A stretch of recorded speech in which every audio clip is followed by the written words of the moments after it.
Bahrain chamber of commerce ഭരണസമിതി തെരഞ്ഞെടുപ്പ് നാളെ നടക്കും. തെരഞ്ഞെടുപ്പിൽ വോട്ടവകാശം ലഭിച്ച പ്രവാസി വോട്ടർമാരും സമ്മതിദാനാവകാശം വിനിയോഗിക്കും. ചേംബർ ഓഫ് കൊമേഴ്സ് ഭരണസമിതി തെരഞ്ഞെടുപ്പ് നാളെ സഖീറിലെ എക്സിബിഷൻ വേൾഡിൽ നടക്കും. മലയാളി ബിസിനസ് ഫോറം പിന്തുണ നായിഫ് അൽ അലവിക്ക്.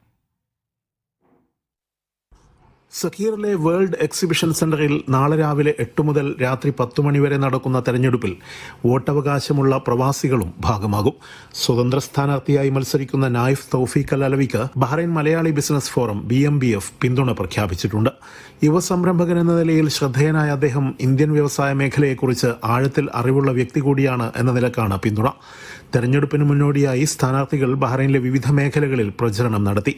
മനാമയിൽ മലയാളി ബിസിനസ് ഫോറം നടത്തിയ സ്വീകരണ ചടങ്ങിൽ പങ്കെടുത്ത നായിഫ് തൗഫീഖ് അൽ അലവി താൻ വിജയിക്കുകയാണെങ്കിൽ ഇന്ത്യൻ ബിസിനസ് സമൂഹം നേരിടുന്ന പ്രശ്നങ്ങളിൽ പ്രത്യേക ശ്രദ്ധ പതിപ്പിക്കുമെന്ന് ഉറപ്പു നൽകി. പ്രചാരണത്തിന്റെ ഭാഗമായി സമസ്ത ബഹ്റൈൻ KMCC ഓഫീസുകളും വിവിധ ബിസിനസ് സ്ഥാപനങ്ങളും അദ്ദേഹം സന്ദർശിച്ച് പ്രവാസികളുമായി ആശയവിനിമയം നടത്തി. ഇസ്തിദാമ ടീമിന് വേണ്ടി റഷാദ് ഇബ്രാഹിം സൈനലും തെരഞ്ഞെടുപ്പിൽ പ്രവാസികളുടെ പിന്തുണ അഭ്യർത്ഥിച്ചു. നബീൽ കാനുവിന്റെ നേതൃത്വത്തിൽ 18-അംഗ ടീമാണ് ഇസ്തിദാമ ബ്ലോക്കിന് വേണ്ടി മത്സര രംഗത്തുള്ളത്. ദീർഘകാലത്തെ ബിസിനസ് പാരമ്പര്യമുള്ള താക്കർ കുടുംബത്തിലെ അംഗമായ ബോബ് താക്കർക്കും പ്രവാസി വോട്ടർമാരുടെ പിന്തുണയുണ്ട്. Media 1 Bahrain.